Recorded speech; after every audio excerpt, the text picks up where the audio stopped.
राज्य सरकारचं शिष्टमंडळ अगदी काही वेळातच मराठा आंदोलक मनोज जरांगे यांची भेट घेणार आहेत। जालन्यातील अंतरवाली सराटीमध्ये ही भेट होणार असून भाजपा आमदार प्रसाद लाड यांच्यासह आमदार नारायण कुसे अंतरवाली सराटीमध्ये रवाना झालेले आहेत।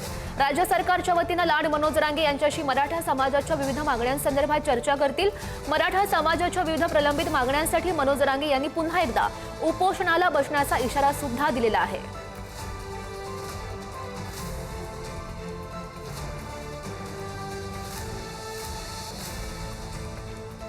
जालन्यातील अंतरवाली सराटीमध्ये भाजपा आमदार प्रसाद लाड यांच्यासह आमदार नारायण कुसे हे अंतरवाली सराटीकडे रवाना झालेले आहेत। अगदी काही वेळातच ही भेट होईल। भेटीमध्ये नेमकं काय घडतं हे बघणं अत्यंत महत्त्वाचं असेल।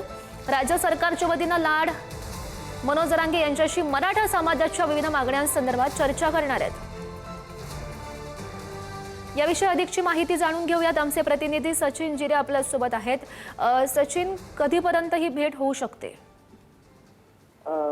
सध्या आता अंतरवालीकडे निघालेले आहेत आणि सध्या जर आपण पाहिलं तर पुढील अर्ध्या तासांमध्ये अंतरवालीला प्रसाद लाड हे पोहोचणार आहेत आणि प्रसाद लाड यांच्यावरती काल रात्री जो हल्ल्या संदर्भातला त्यांना फोन आला होता त्यानंतर त्यांच्या सुरक्षेमध्ये देखील आता वाढ करण्यात आलेली आहे। त्यांच्यासोबत पूर्ण पोलीस सुरक्षेमध्ये कडेकोट बंदोबस्तांमध्ये प्रसाद लाड हे संभाजीनगरहून निघालेले आहेत। सध्या ते पातोडच्या जवळ पोहोचले। इथून साधारणतः अंतरवाली सराटीमध्ये पोहोचण्यासाठी 25 ते 30 मिनिटे लागणार आहेत। त्यानंतर अंतरवाली सराटीमध्ये मनोज जरांगे पाटील आणि प्रसाद लाड या दोघांमध्ये चर्चा होणार आहे। प्रसाद लाड यांनी अगोदर स्पष्ट केलेलं आहे की सरकारने जी जी कामं मराठा समाजासाठी केलेली आहे ती सर्व कामे मी मनोज जरांगे पाटील यांना दाखवणार आहे। त्यांना काही गैरसमज झाला असेल किंवा त्यांच्या कानावरती या गोष्टी गेल्या नसेल की मराठा समाजासाठी सरकार काय काय उपाययोजना करते त्या सर्व मी त्यांना दाखवणार आहे व त्यांच्या ज्या काही त्यांचे प्रश्न आहेत त्यांच्या मागण्या आहेत त्या सर्व मागण्या मी जाणून घेणार आहे आणि या सर्व मागण्या